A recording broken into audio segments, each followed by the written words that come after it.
welcome to Bronx Talk. According to the city's Economic Development Corporation, over the past decade, the Bronx has experienced record-setting growth. The EDC says there are now more businesses in the borough than there have been in the past 4 decades, and the unemployment rate has fallen to a record low. According to a report by the State Controller's Office, the Bronx was the only borough in New York City that did not lose jobs during the recession, which was just a few years ago. And while, let's be honest, the borough was the hardest hit during the pandemic, tonight's guest believes that with a new round of grants, funding, and support for businesses, new growth is on the way. We'll ask him about a few of the borough's biggest projects also, like maybe the 4 new Metro North stations and impending development at Kingsbridge Armory. Lots to talk about. Please join me in welcoming the president of the Bronx Economic Development Corporation. It's Rob Walsh. Nice to see you, sir. Good seeing you, Gary. Thanks for having me back. Just a little background for people who may or may not be familiar with you. You've had the program on WINS, the bottom line for small businesses. You were Mayor Bloomberg's commissioner of the Department of Small Business Services, a senior advisor to the president of Manhattan College. He's been around. He knows development. Before we get into the specifics of the good news about Bronx businesses, just talk in general about how you see the Bronx economy, where it stands, and what it's going to take to get us move forward on a number of things.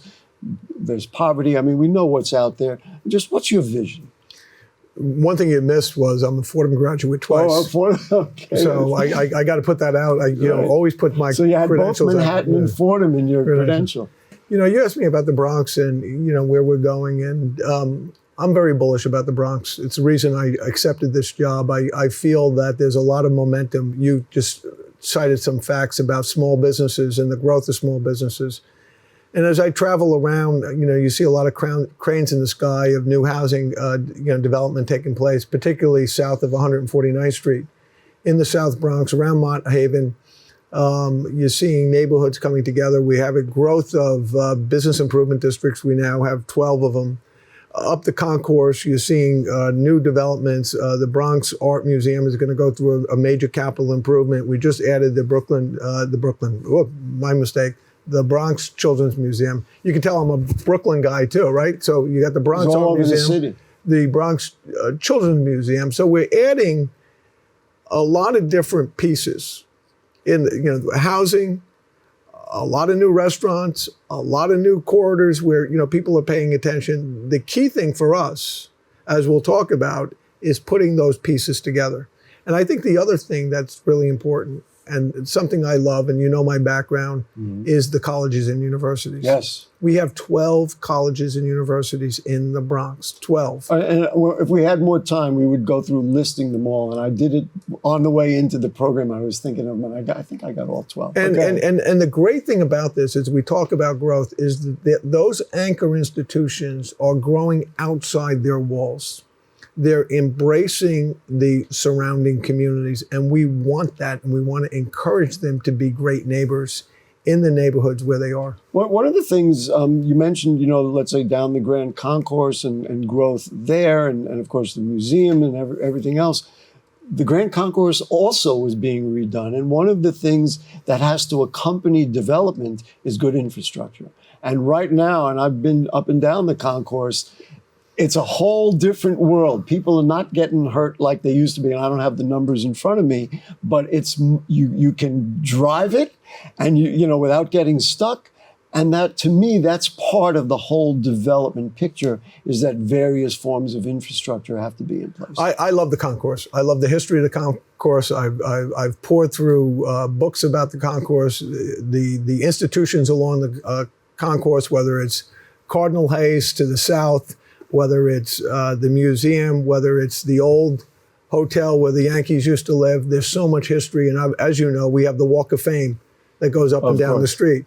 We're reviving that. We're getting rid of all those old signs. We're improving the signs. And what I want to do, quite frankly, working with BronxTalk, I've been talking to Michael Max Nobby about this, is having regular tours where you could download the information and walk along and say, I would love to know who is on which street, because I drive down there and you don't want to have an accident, and I'm always looking up to find out who it Right. is. So you make the names larger and all that. make it larger and whether it's there were sports figures or whether they were in Entertainment or- entertainment and going down. And I would love to see more people enjoying that. I mean, it's a boulevard that was built for people to embrace, and we need to do more.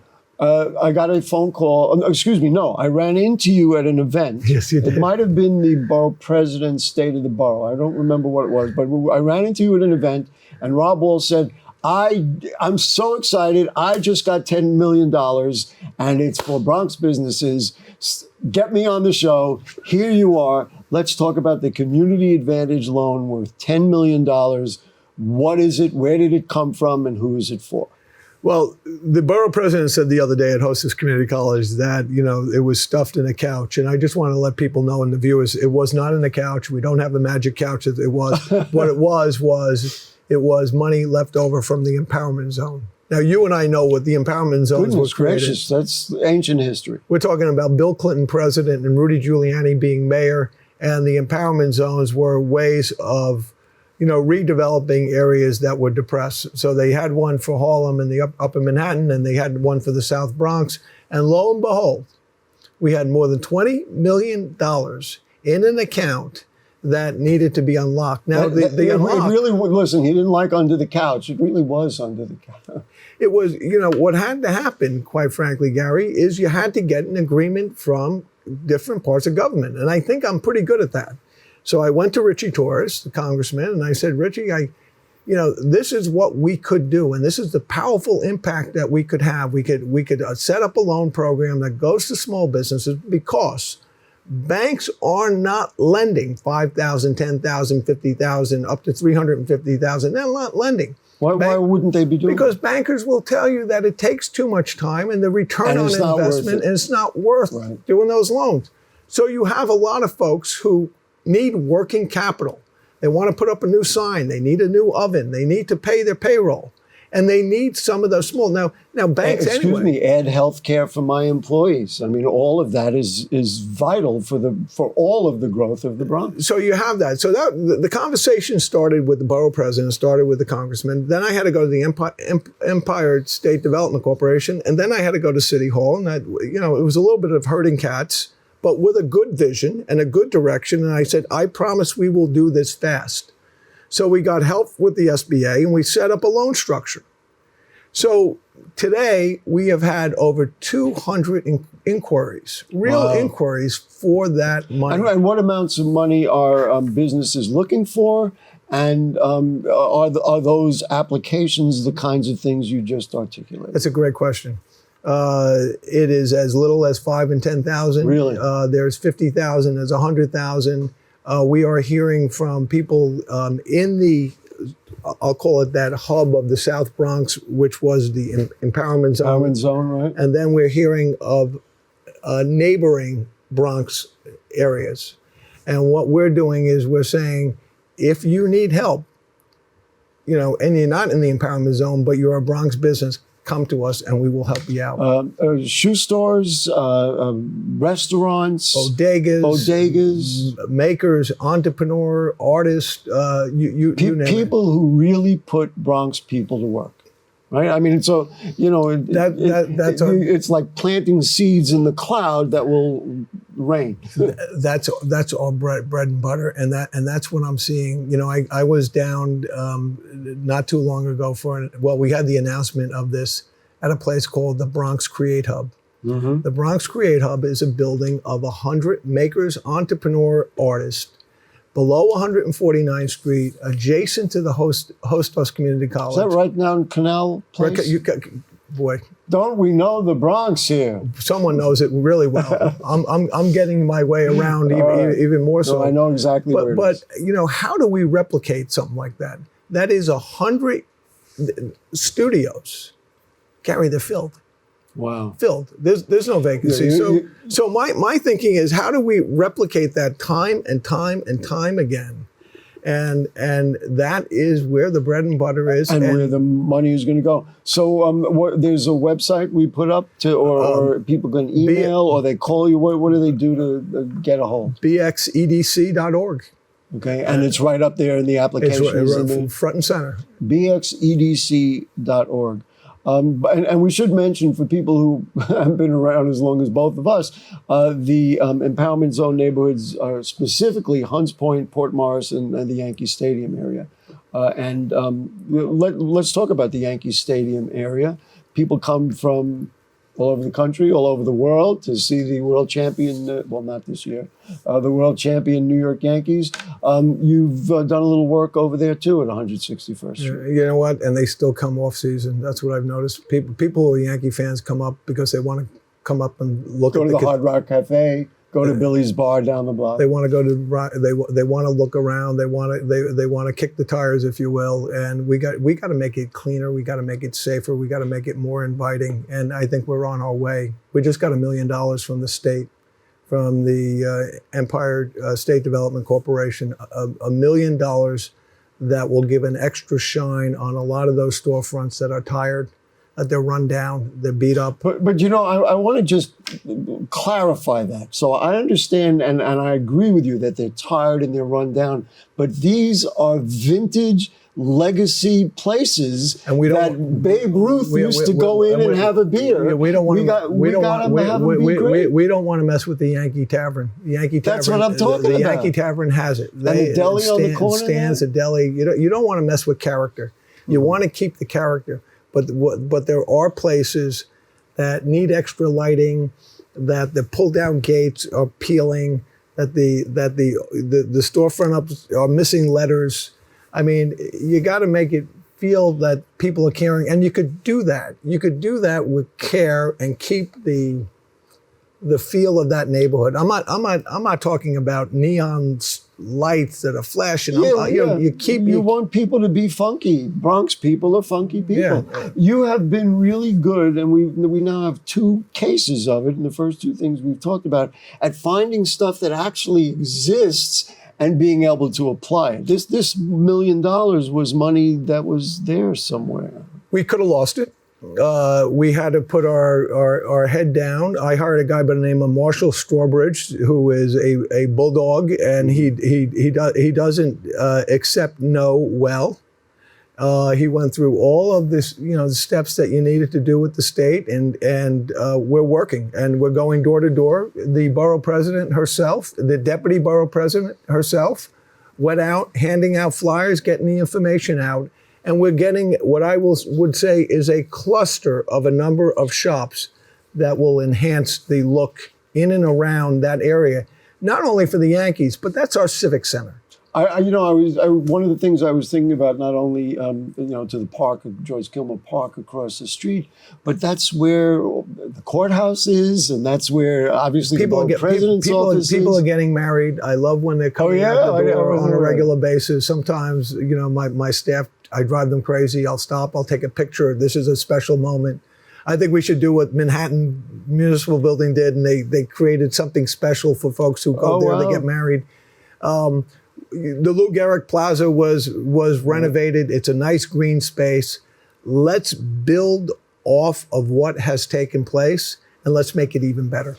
And utilizing resources that have been under the couch. I know you don't like it. It's not under the couch, but let's just say they've been sitting around. All right, fair enough. Yeah. No, you mentioned... I'm going to get in a lot of trouble if people start talking about it. I'm the one who's going to get trouble. Let's talk about this Green Action Challenge. You talked about the importance of colleges and universities. This is really like a little prod to get them to do better when it comes to green technology. It certainly is. I spent some time at Manhattan College for 3 years, and I saw some of the things that were taking place there. They're an engineering school. The attention of climate control is on a lot of our mind, given the floods that we've had.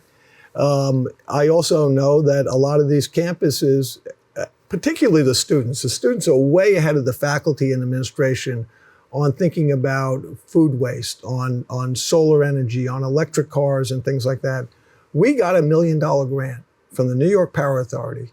I called the New York Power Authority. I said, we got this grant a decade ago We did not use it.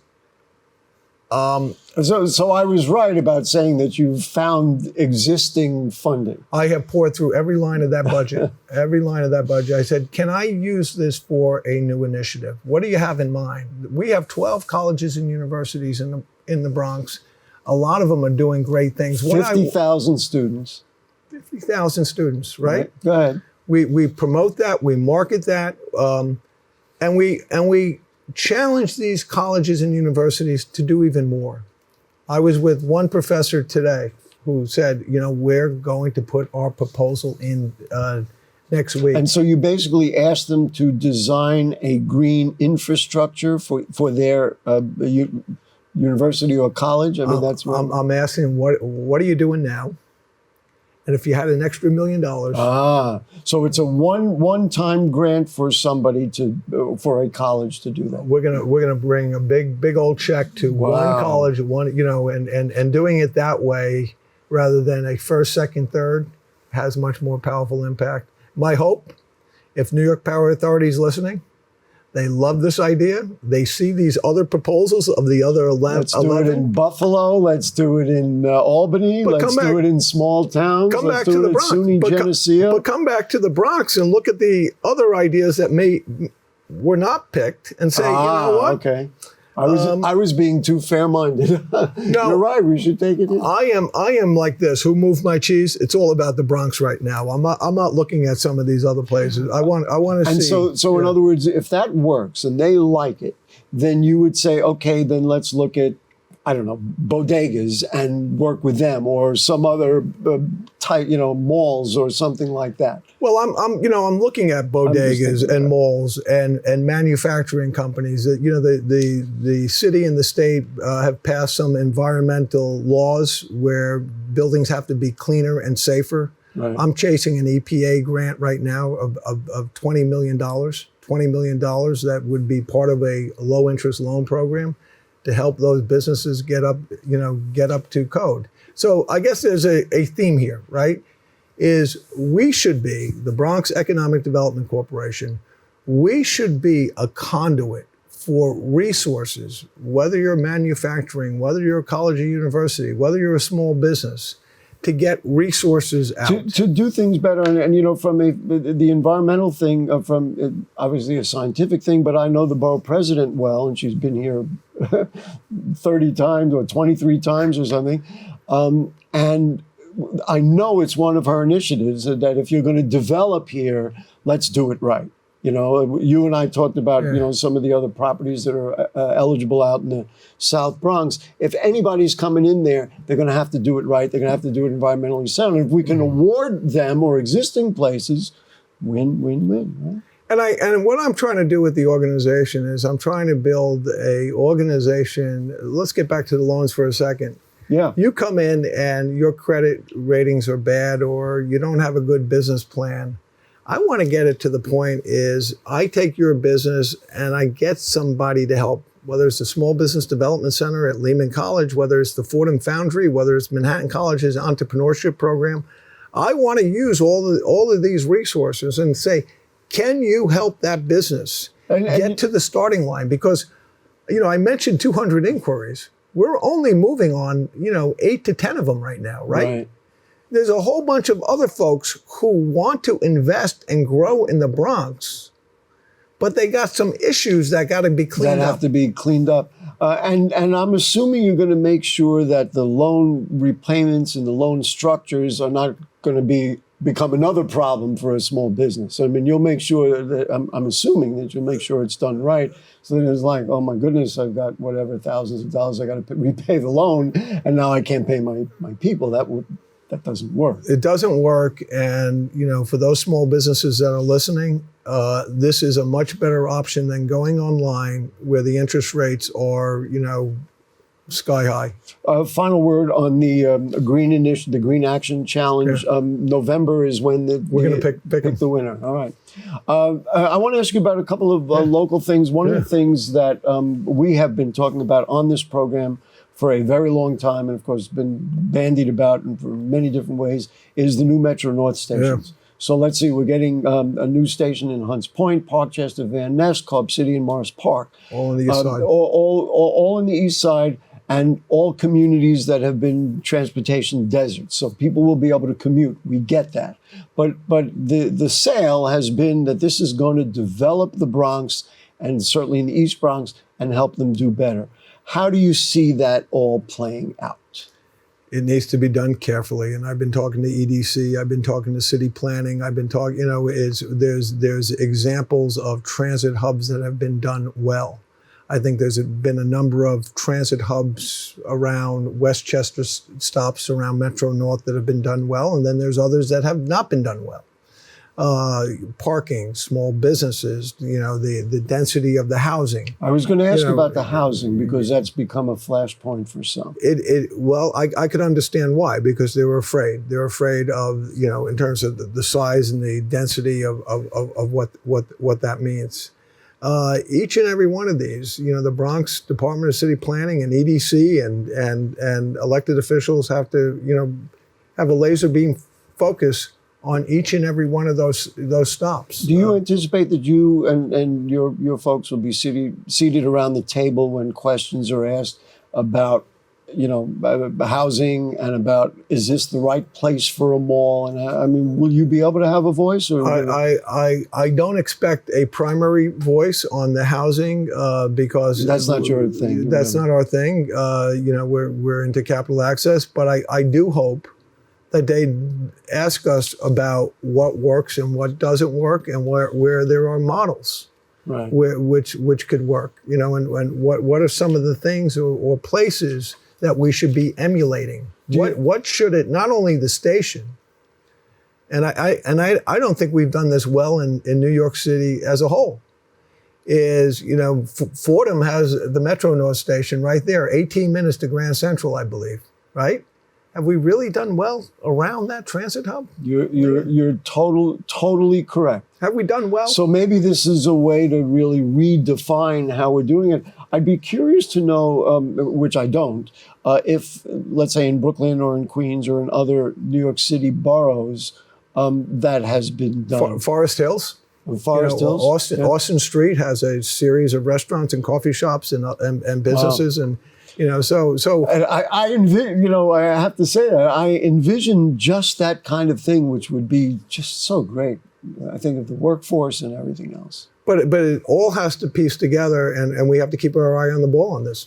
Speaking of keeping our eye on the ball, the RFP for the Kingsbridge Armory is exciting out. News. It's exciting news for a number of reasons. Maybe we're actually going to get something done there. Yeah, I feel a little snake bitten on this, because we've been at this twice, and I was in the administration on the first time. Oh, that's right. They built the larger one, and I had a workforce plan that I hoped to launch that would get good paying jobs, and that went south, if you will, and then we had the ice skating rink, and I remember Messier going up and down to EDC. I shared offices with them, and everyone said, boy, this is going to be national, this is going to be international, this is going to be great, and that didn't work. So now they didn't have the funding. Maybe the third time is the charm. And of course, I hope so. The people in that area, the Northwest Bronx Community and Clergy Coalition, of course, have been at the center of it.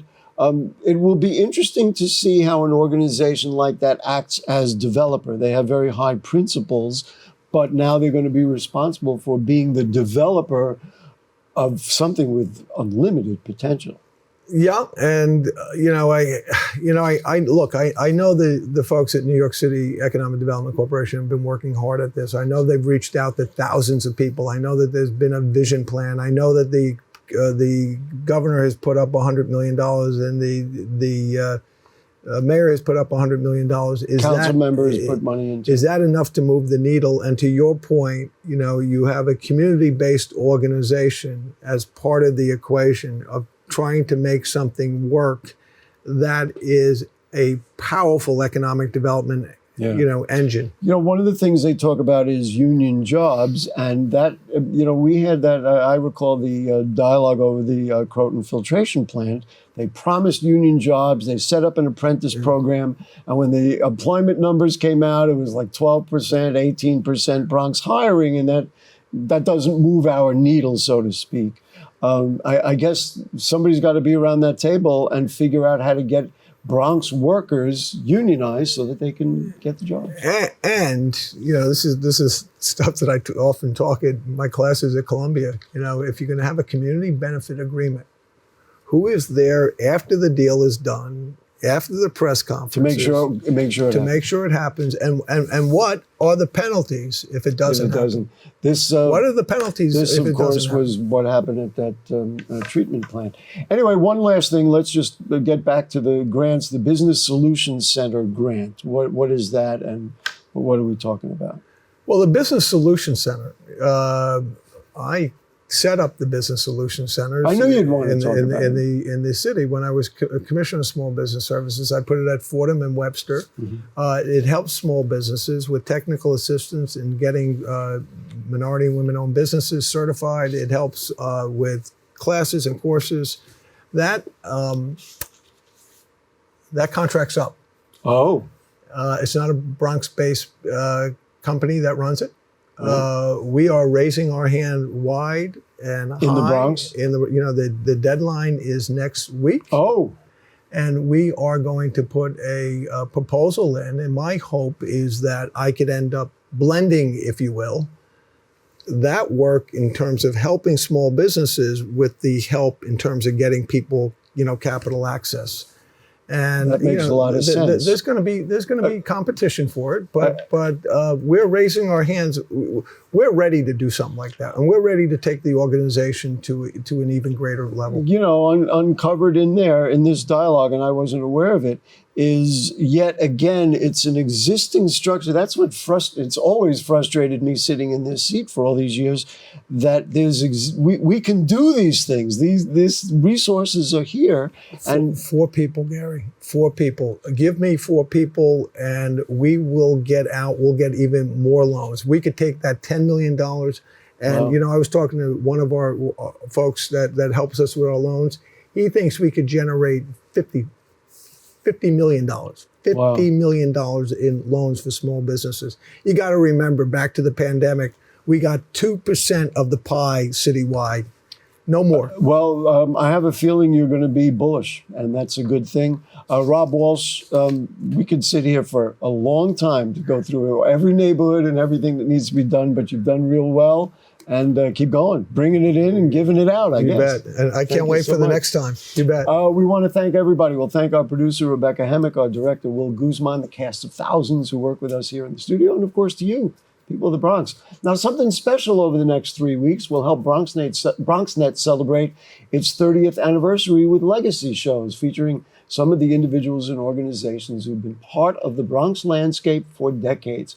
Next week, we'll start with 2 Bronx organizations who have been at the center of the fight for harm reduction. So if the curtain don't fall or the creek don't rise, we'll see you then. Good night.